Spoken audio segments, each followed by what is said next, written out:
Hello and welcome, and in today's video I'm going to be showing you the best endgame Ark creatures, so the best creatures just for when you're in the endgame. In at number 10 I have to put the Crystal Wyvern, as they are just such useful creatures all the way through the game, and while some people would put the Wyverns on the list, I find Crystal Wyverns to be vastly superior considering their taming method is substantially easier than any kind of normal Wyvern. You'll find some people enjoy the thrill, but I'd rather just get an easier tame done, and I prefer the elemental abilities. The Blood Crystal Wyvern is my personal favourite, although the Ember one is very good amongst many people as well. People love that one as well. I've got the Tropical one here because it looks the best from the B-roll come on. It looks the most Crystal Wyvern-y, if that's even a word. They really suit Crystal Isles, but they also really suit my Ark playing, with that passive tame being one which I always enjoy doing, and I just love taming these things. That elemental abilities are so cool, and you get all the abilities that a Wyvern would have, but just at a much easier cost. And then right into the late game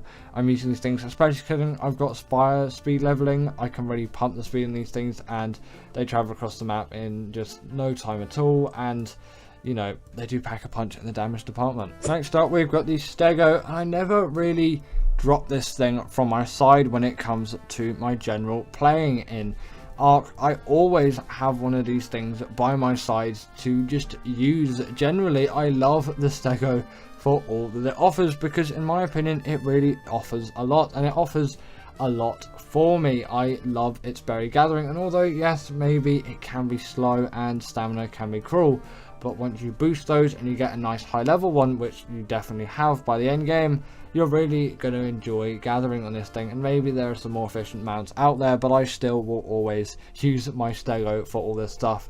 And you know, they're immune to Microraptors, so you might as well, at least they were in this case. You know, it's a useful thing. Rider protection, actually, it will come in more handy than you may think. And for all you PvP players out there, you've got to put this in the best endgame Ark creatures list, because for a lot of your soaking you're probably going to be using something like a Stego. But even for a PvE players list, I definitely do need to put the Stego here. I think it is very, very well deserving of this spot. Coming up next, we have got the Astrodelphis or the Tropyignatus.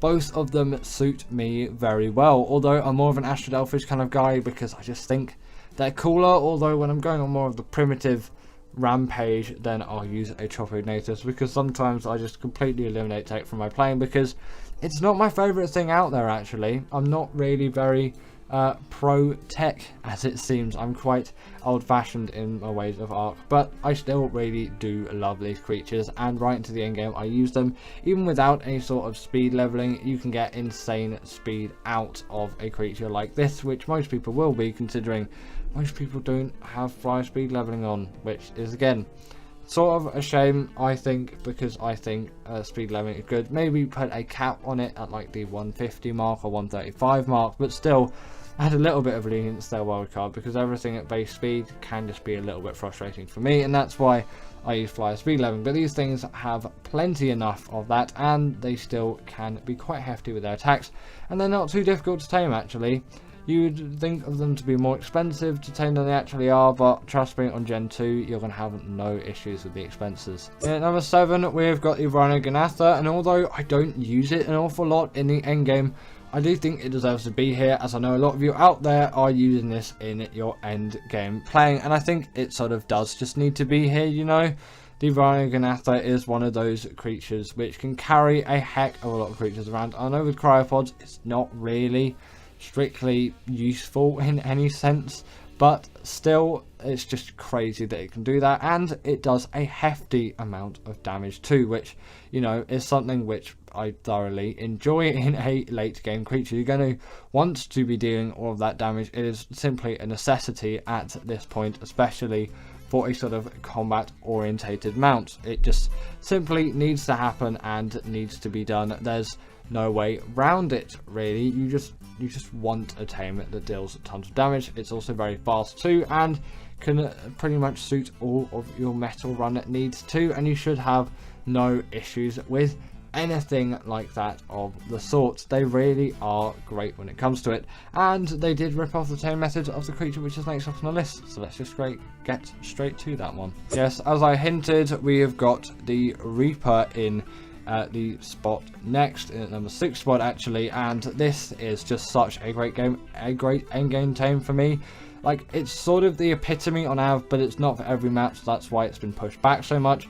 Sends you to tame one, get a Reaper Queen to below 1000 health, and then it will impregnate you, get loads of XP, and boom, you got yourself your Reaper baby born with 100% effectiveness.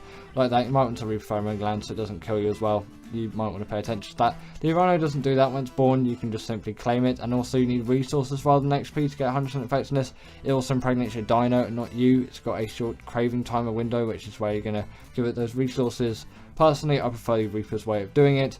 And actually, if you want an easy Reaper tame, go on to Gen 2. Rajkark's got a great guide for it, so I would definitely recommend that you check that out, because I think that is quite a useful resource for you players out there.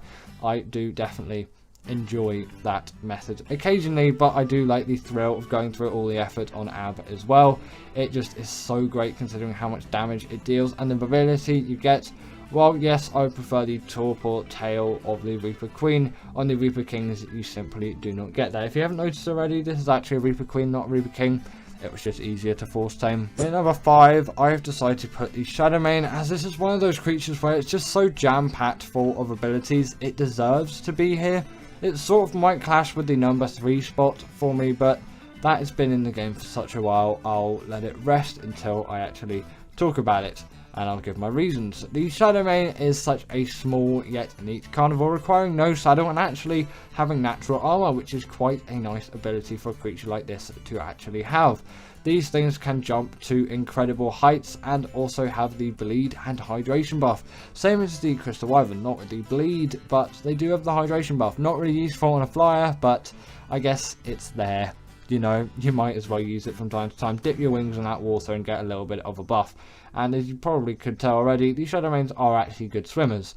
The only main downside is their taming method is absolutely awful, and I despise it with all of my emotions, but I won't get into that because that demotes these creatures, and in the late game that shouldn't be too much of a problem. Yeah, it'll take some time, but it'll definitely be doable and it's well worth it. Continuing on though, we have got the Desmonimus, and this is one of those creatures where I really love them for taming the Bloodstalker. It's not making the list, as I don't think many other people would be using the Bloodstalker late game, but it gets an honourable mention here because I do definitely use it in my late game playing, which is pretty much all the playing I'm doing at the moment because I haven't really started anything new in quite a while. So yeah, good for me I guess, but I feel like it simply sort of doesn't deserve to be on this as a way. I really love it as underwater travelling mount and for all of that, but this creature does help me to get it, and I feel like it represents it still quite well.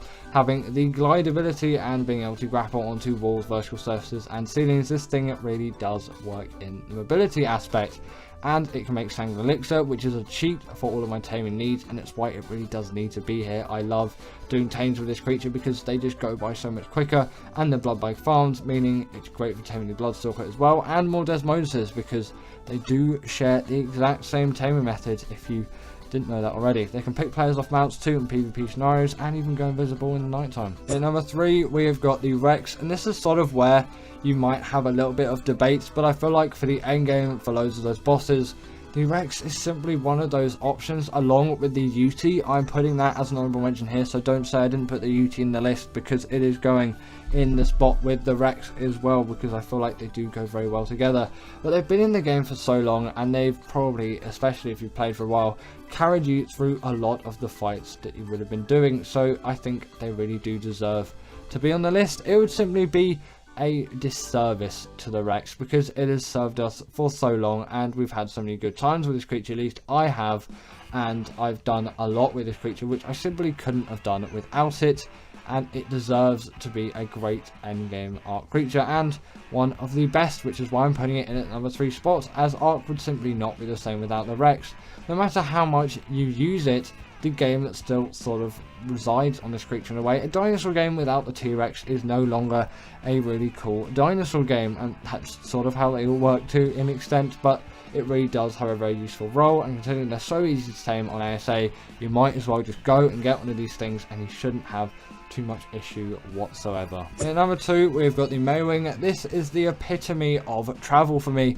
Nothing really can beat it, and I used it right the way through the game, although it said it was only unlocked at level 18. You know, it's sort of insane in a way, to be honest, when you look at that.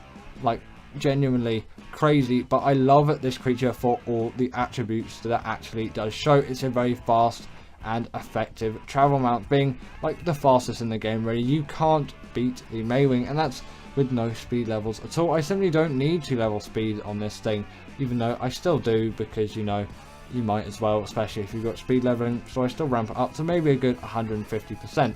This has got no added extra speed on it, just to let you know. This is actually the default speed of the thing, and it's crazy how fast these things go.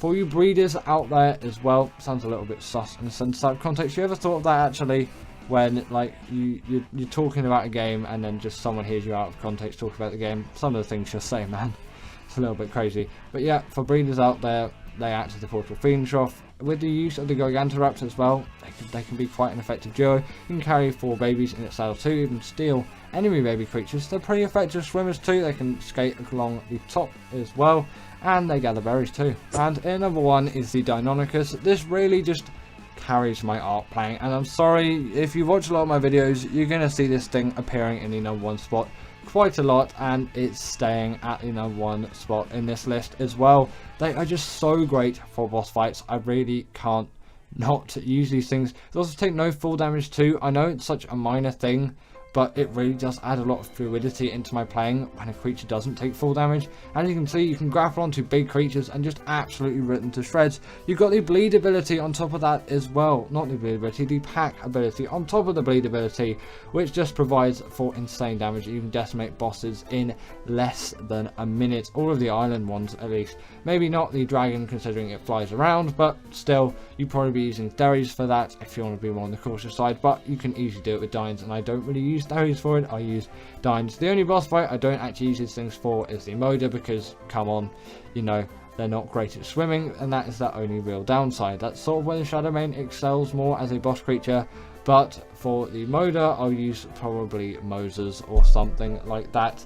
Just some general Ark underwater creatures. I might use Megalodons as well, depends how I'm feeling on the day. They also are really effective climbing mounts, the Deinonychus. Like, they are insane for doing all of that parkour around the map. They sort of are like the rock drake in that sense, although they can't go upside down. And on top of this too, their tame method is relatively easy. You might as well just get one. Trust me, you are going to absolutely love these things. And give it up for our patrons, Ekaterina Puchkova and Karina Thorne, Dominic Maciejewski, sorry about that name, and everyone else that's on this list. All the people I've mentioned are paid members, and if you feel like that's something you want a shout out at the end of the video, go join the Patreon or become a paid YouTube member.